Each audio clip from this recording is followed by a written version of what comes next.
Hello, my name is Richard. Rebecca. My name's Alex. Emmeline. I'm Elijah. Siddiq. I'm Rosavalia. And we're here to present our Uber firm report, and I'll hand it off to Rebecca to get us started. Okay, so here's Uber's mission statement. Transportation as reliable as running water everywhere for everyone. The company background is that they were started in 2008. The founders, Travis Kalanick and Garrett Camp, couldn't get a ride in Paris, and that's where they got the idea for Uber. They had both recently sold their startup companies, so they had a lot of cash to spend. They went back to San Francisco, and Kalanick kind of shoved it off, but Camp obsessed over the idea about it. They eventually bought a domain called ubercab.com. And the way it worked was that you would enter your credit card information on a phone app, summon a car, GPS took care of wherever you needed to go, and charge it to your account, tipping already included. So in their words, you could ride like a millionaire. The only problem they ran into was the state sued them for their use of the word cab in their company because they were not operating with a taxi license.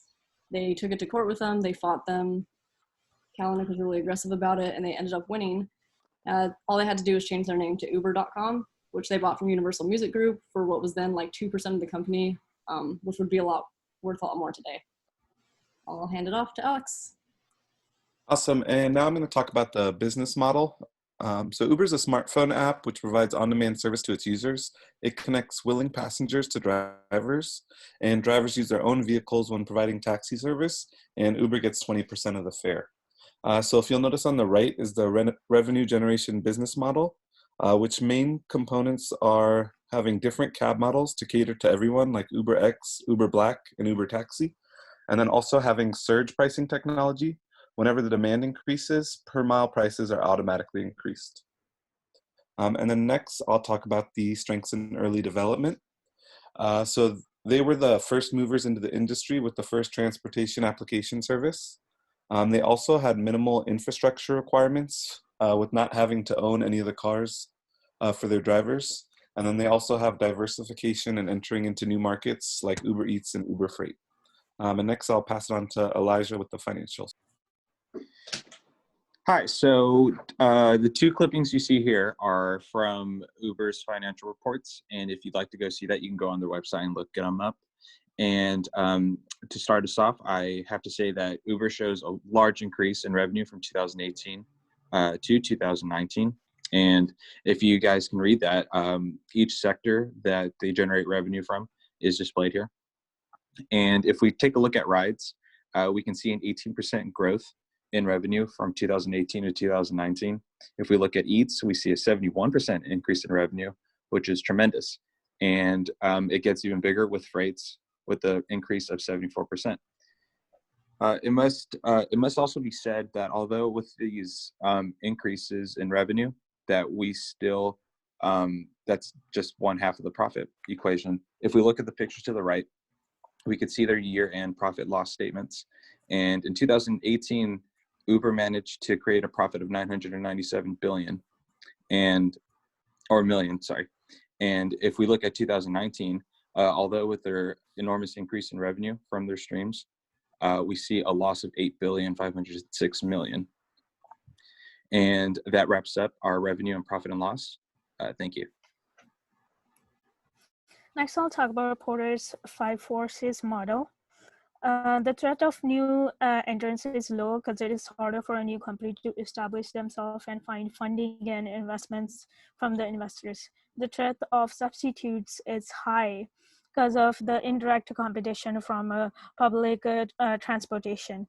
Mostly people are prefer to go with public transportation because it's cheaper. The bargaining power of suppliers is high because of the Assembly Bill 5, which got affected in January 2020, requires companies to pay minimum wage to the employees. Drivers are protesting and demanding $21 per hour, which is negatively affecting Uber. The bargaining power of buyers is low because Uber is known for their better deals than its competitors. For example, in New York and Seattle, Uber offers a monthly subscription from which customers can get points. Next slide. Hello, so I'm going to be talking about the SWOT analysis. The first one we're going to look into is the strengths. So brand recognition with ride sharing, as it is one of the first established companies to utilize app services back in 2009. Also expansioning services, Uber grew as a company with the establishment of Uber Eats in 2014. And dynamic pricing strategy, Uber works on the principle of higher the demand, higher the price. Uh, Looking at the weaknesses, they had a multiple scandals. So Uber has been the center of many public politicals and sexual allegation scandals and controversial tracking of customers using an internal company tool. Also for lawsuits, Uber is currently being sued by the state of California, which claims the company wrongfully filled drivers as independent contractors in violation of a law that makes them employees. Can you go to the next one, please? So for the opportunities, accountability, Uber can settle many of its sexual misconduct allegation with system in place to regulate and screen employees and use a stricter termination policy against drivers. Also, its expansion, Uber can continue its suite of subcategories of transportation services. So expanding of grocery delivery and pets. And then for the threats, customers and drivers retention with an increase in other ride sharing apps with less public scrutiny, and Uber must be able to keep its rehabilitation image over the controversies and it has suffered in recent times. And also it has more lawsuits, and for competitors, Uber still faces competition not only from ride sharing apps but also public and monotypical transportation in major cities. Next, please. Um, these are the few competitors of Uber. Lyft is located in San Francisco, but it's also expanded internationally.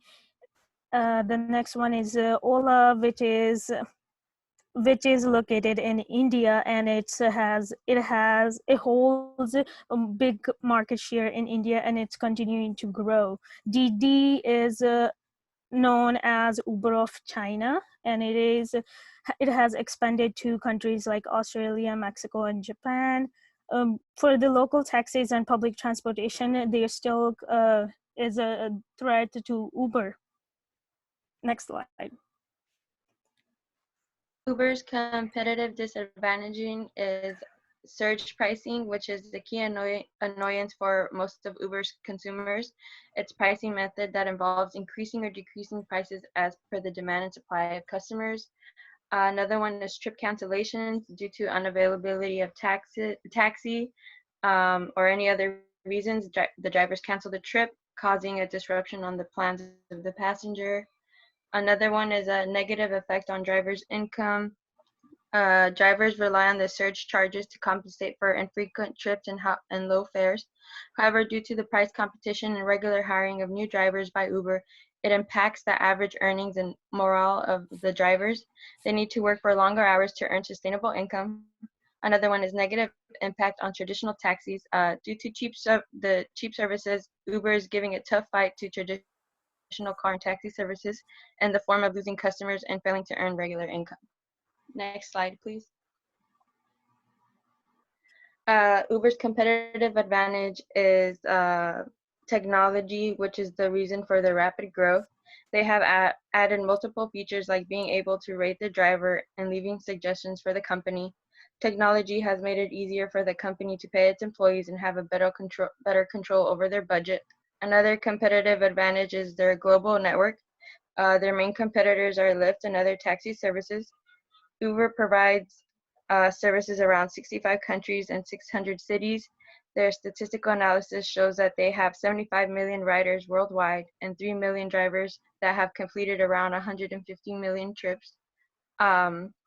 Marketing is another strategy that made it easier to reach out to more consumers and help their services grow, Uber reached out through social media, used celebrities to advertise the brand, and events were held.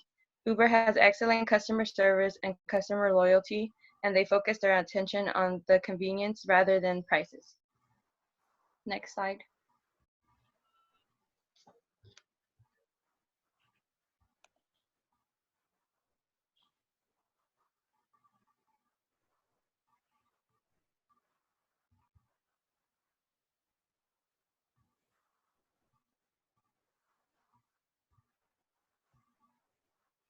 Wait, I think that's Richard's. Whose slide is this? I think it's Richard's. Now we'll take a look at Uber's core competencies and how they've aided Uber's success. Uber was the first to utilize Uber car and driver without necessarily hiring their own. They do this through the hiring of their independent contractors, making Uber drivers their own liability. And doing this has allowed Uber to not take responsibility for any of their drivers' actions. Another one of Uber's core competencies is their technological differentiation that has allowed them to gain the upper hand over their largest competitor, Lyft. This differentiation has allowed Uber to provide in-app features like splitting the cost of a ride with friends or requesting wheelchair accessible vehicles with provided access.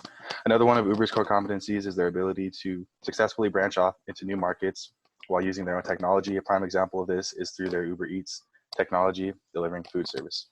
Next slide, please. Two major areas in need of improvement for Uber would be their corporate social responsibility, as Uber has lacked to release their CSR reports and has lost their license in 2017 to operate in London due to the lack of CSR efforts and taking into account the triple bottom line. The next improvement would be to improve their trip cancellation framework, where there's been an increase in the number of scrupulous drivers canceling rides before even picking up the passengers, and that's something that needs to be addressed. Next slide, please. Next, I'll talk about pastel framework. Political and legal have the similar points, talking about minimum wage rules, and in a case of an accident, Uber, who will be responsible for the drivers and the riders' safety. The economical factors are inflation rates, unemployment rates, and the current one, COVID-19 outbreak, is also hurting Uber's sales.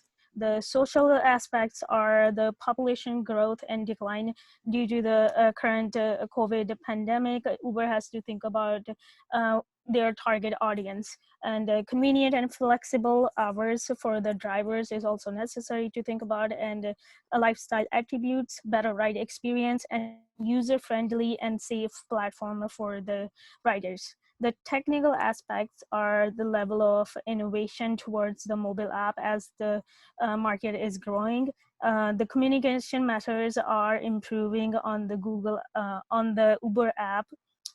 Environmental aspects are people are looking more into sustainable transportation ways, and Uber has to find a way to implement that.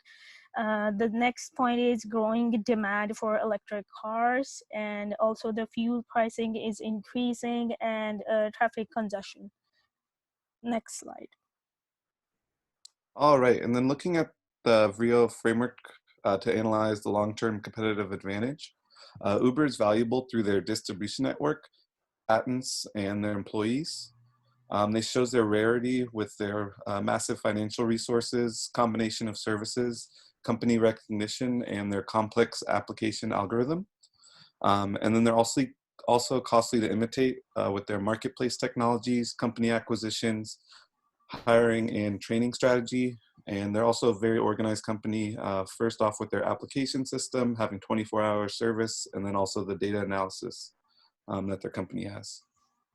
And that is it in terms of going over the Rio analysis. We just want to thank you for watching our presentation and hope everybody has a great day.